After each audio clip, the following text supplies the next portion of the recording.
বিশ্বনবী এরকম কঠিন বিপদে পড়েছেন জীবনের কিছু কিছু মুহূর্তে। ওই মুহূর্তে বিশ্বনবী স্পেশাল দুইটা দোয়া পড়তেন।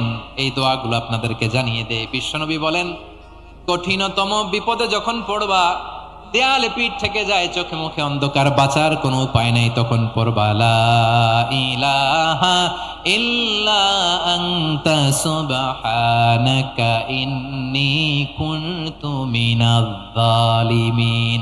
আল্লাহ, তুমি ছাড়া কোনো ইলাহ নাই, তুমি পবিত্র, নিশ্চয় আমি জালিমদের অন্তর্ভুক্ত। সুবহানাল্লাহ বলেন।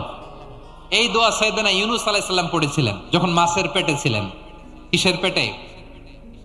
এবং অনেক মুফাসসিরিন একরাম বলেছেন, অনেক আহলুল ইলমরা বলেছেন, এটা হচ্ছে ইসমে আজম। ইসমে আজম এমন দোয়া যেটা দিয়ে দোয়া করলে আল্লাহ দোয়া কবুল করে, কিন্তু এটা কোনটা, এটা নিয়ে ইখতিলাফ আছে। কোন কোন আহলুল ইলম বলেন এই লা ইলাহা ইল্লা আনতা সুবহানাকা ইন্নী কুনতু মিনাজ জালিমিন